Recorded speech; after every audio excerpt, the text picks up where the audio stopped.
J'irai pas jusqu'à dire que c'est le meilleur parce que je suis quand même très attaché à One Piece. Si j'avais un menu parfait, je vais le faire court parce que ça peut durer toute la journée. En vrai, on devrait le classer au rang de chef-d'œuvre celui-là. Ça réunit mes deux passions quand même, hein, donc le manga et la cuisine. Salut, c'est Maurice Ako et je vais vous parler de mes mangas et animés préférés.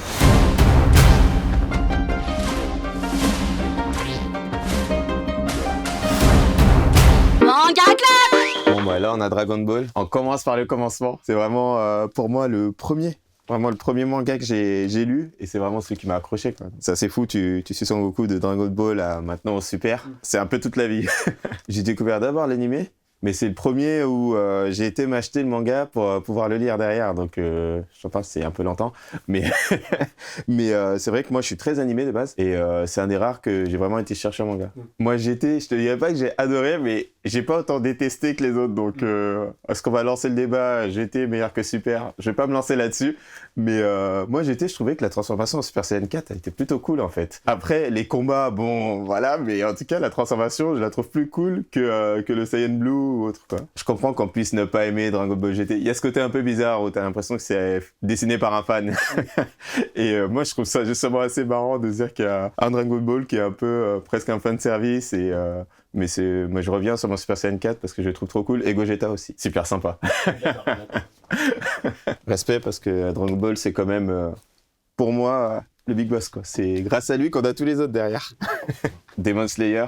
Là, vraiment, je parle du manga, mais je parle aussi en gros fan d'anime, là, pour le coup. Je trouve que l'animation qu'il y a dedans, elle est assez folle. Les couleurs, les combats, même les pouvoirs, tout est fou, quoi. Il y a vraiment, on dirait que c'est un manga qui a été par le livre, mais qui a été aussi construit de fou pour les animes, quoi. Quand tu reprends un peu toute l'histoire, on se demande à quel moment il va réussir à maîtriser tous ses souffles, est-ce qu'il va maîtriser différents, et c'est vrai qu'on est au tout début du manga. Et c'est assez sympa de se dire que maintenant on a des mangas qui commencent à ce niveau-là. J'ai hâte de voir le développement derrière. Au-dessus, on a un manga, celui-là je vais en parler quand même, qui est le Food Wars. Celui-là on est vraiment sur un manga pour le coup qui me parle totalement, hein. On parle cuisine. Un jeune chef, Soma, d'un izakaya, qui se retrouve dans une école cuisine assez high level et il doit démontrer par un classement, par des recettes un peu what the fuck. Mais ce qui est assez drôle, c'est qu'au tout début, on est vraiment sur des recettes qui sont hyper bien fait, tu vois, la VGE de Bocuse, les petites pastas à l'italienne, mais avec la sauce tomate, tout est précis. Et il y a un moment où ça part un peu n'importe comment, on se retrouve à cuisiner aussi bien du dinosaure, à faire des trucs d'épices qui fument, et ça part un peu dans tous les sens. Mais le concept de base est super cool, et surtout on se marre aux dégustations parce que ils perdent leur froc, des habits, t'as des orgasmes, ça peut être presque gênant des fois, mais c'est assez marrant, parce que ça réunit mes deux passions quand même, hein, donc le manga et la cuisine. Et donc moi j'ai commencé la cuisine parce que je voulais découvrir ce métier, mais j'ai découvert la cuisine japonaise par le manga, parce qu'on retrouve, non pas Food Wars, mais comme dans Dragon Ball, ou dans One Piece, ou plus précisément dans Naruto, on trouve des plats japonais qui sont cuisinés et comme ça que j'ai eu envie de les goûter, quoi. Je me suis dit, bon, ce plat-là, je vois dans Pokémon, ils mangent leurs onigiri, Naruto avec ses ramen, je vais aller goûter mes ramen. Et c'est vrai que ça m'est venu comme ça. Et puis, t'as toujours cette logique de développement du héros qui suit un peu une logique de développement d'un cuisinier aussi. J'en vois un, je le montre juste pour le kiff, mais...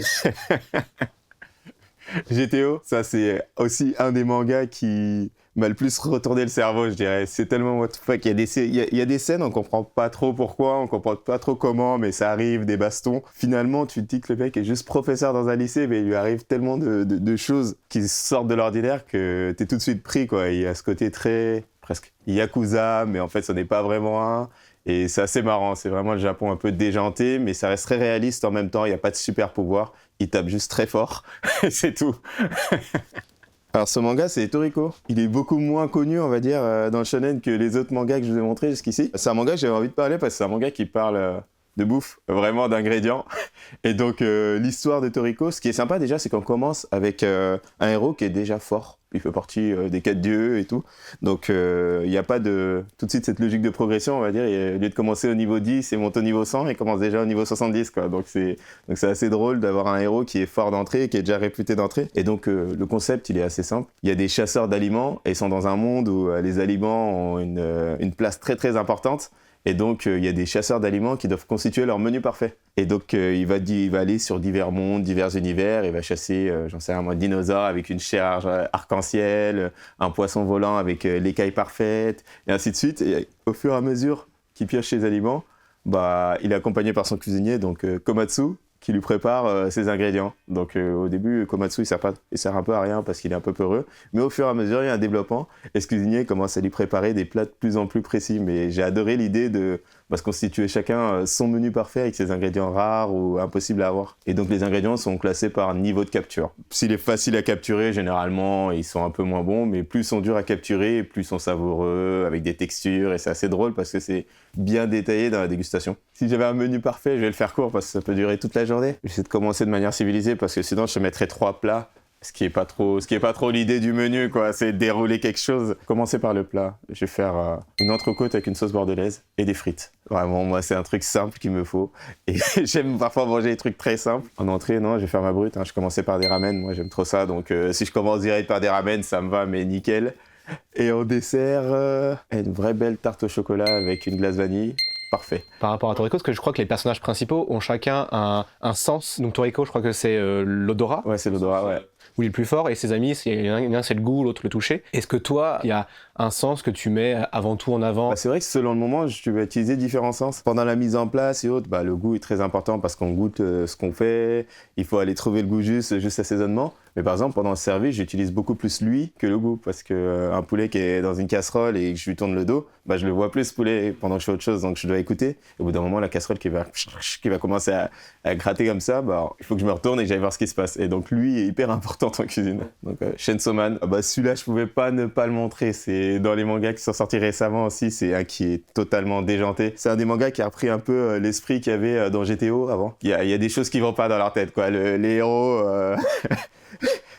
son but déjà de base n'est pas le plus futé du monde. Et ce qui est sympa aussi, c'est de se dire à quel moment justement il va lâcher son but, qui est juste de toucher des seins quand même, donc on parle que de ça, pour arriver sur un but beaucoup plus adulte et vraiment se lancer dans ce combat contre les autres démons et autres. Et est-ce qu'il va vraiment... Quelqu'un il va rallier finalement. Donc c'est assez drôle parce qu'on a un héros qui est vraiment pas le plus intelligent, mais qui va devoir se trouver un but et se battre pour ce but-là. Donc au-delà du côté totalement déjanté, il y a quand même une évolution du personnage qu'il faut suivre et à mon avis qui va être super intéressante. Mais par contre, les scènes de combat et la réalisation, là on est vraiment sur du haut niveau. Donc là-dessus, je parle encore anime, mais c'est assez fou le niveau d'animation et le niveau des images, les références cinématographiques et tout qu'on y retrouve, c'est assez fou. Moi, je veux dire qu'entre les niveaux d'animation, entre ce qui se fait aujourd'hui, et c'est vrai ce qui se faisait il y a 20 ans, moi quand je regardais les mangas, ça a tellement évolué, c'est plus du tout la même chose. Donc je garde quand même... on va dire une tendresse pour les Dragon Ball Z et les premiers One Piece aussi. Mais c'est vrai que maintenant, ce qui se fait sur des trucs comme Chainsaw Man ou Demon Slayer, c'est assez fou parce qu'on est arrivé à un tout autre niveau. Et les développements et les images et les combats sont 10 fois meilleurs, quoi. Bon, on attaque un des gros classiques pour ceux de ma génération quand même, Naruto. J'irai pas jusqu'à dire que c'est le meilleur parce que je suis quand même très attaché à One Piece. Mais on n'en est pas loin, c'est un premier ex-aequo pour moi. Et dans le développement, je pense que c'est un des rares mangas où tu as un tel développement du personnage sur l'âge, sur ses techniques, sur l'univers global. Et pour moi, c'est peut-être le manga qui a les meilleures scènes de combat. Donc, que ce soit le combat ninja, il y a du combat à distance, du corps à corps, des techniques, les mudras et tout. C'est assez fou à suivre un combat dans Naruto. Et moi, c'est un des mangas qui me berce depuis que je suis le manga. Et qui m'a vraiment fait élargir ma palette de ce que je suivais à ce moment-là, quand j'étais très focus Dragon Ball et One Piece. Alors la fin de Naruto, c'est comme toutes les fins, c'est toujours décevant. Mais c'est pas grave, je retiens l'œuvre, mais c'est vrai que la fin de Naruto, avec cette guerre et tout, c'est très compliqué. Et encore plus compliqué, c'est le revival Boruto. J'aimais tellement Naruto que j'ai suivi, j'ai essayé, j'y étais. mais j'avoue qu'un peu plus compliqué. Et puis, l'EP avec, je sais pas si c'est un spoil, mais il faut prévenir, mais quand même, avec la disparition de Kyuubi et de Kurama, vraiment, j'ai cru lâcher une larme. Je suis pas sensible, mais là, je perdais un pote, quoi. Vraiment, celui-là, j'ai du mal à le lâcher. Je fais non, c'est pas vrai, il va revenir. Donc j'y crois toujours. S'il veut les faire revenir, il n'y a pas de souci. Kurama, t'es le bienvenu. Je montre juste 30 secondes celui-là qui n'était pas prévu, mais My Hero Academia. Je lui dois des excuses parce que quand il est arrivé, je l'ai jugé. Et j'ai plein de potes qui m'ont dit tu le regardes et tout. Et je fais mais non, mais c'est un truc de gamin et tout. Par le dessin, je me disais bon, non, laisse tomber, c'est pas pour moi. Et là, j'ai commencé et c'est vrai qu'au début, c'est un peu gnangnan. Mais petit à petit, on voit le développement de Deku et on se dit jusqu'où il va aller. Le power-up, il est ouf. Et c'est vrai que c'est cool de suivre ce manga maintenant, quoi. Mais j'avoue qu'au début, je l'ai un peu jugé un peu trop vite et un peu trop fort.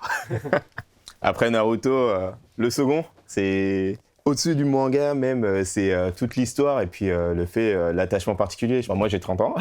Et pour ceux qui ont 30 ans comme moi, c'est une génération où j'ai grandi avec Luffy, quoi. Et vraiment, il me suit depuis toujours. Et au-delà de juste l'aventure du pirate, les combats, les power-ups, c'est vraiment que c'est un manga que j'ai suivi, d'aussi loin que je me souvienne, j'ai toujours lu One Piece et j'ai toujours suivi One Piece. Et donc c'est assez cool et c'est d'ailleurs un des seuls mangas où je m'entête à continuer à suivre les scans et autres parce que j'ai pas de patience, quoi. Je veux savoir ce qui se passe et je vais le suivre direct. Et c'est assez rare. Les autres, j'arrive à attendre le prochain tome, qui sortent en français aussi dans l'anime. Mais sur One Piece, j'arrive pas. Je suis tout et tout le temps. Donc je les rapproche, mais je pense que pour toute une génération, hein, on a les deux best. Ceux-là, c'est vraiment pour moi les meilleurs et faut les garder.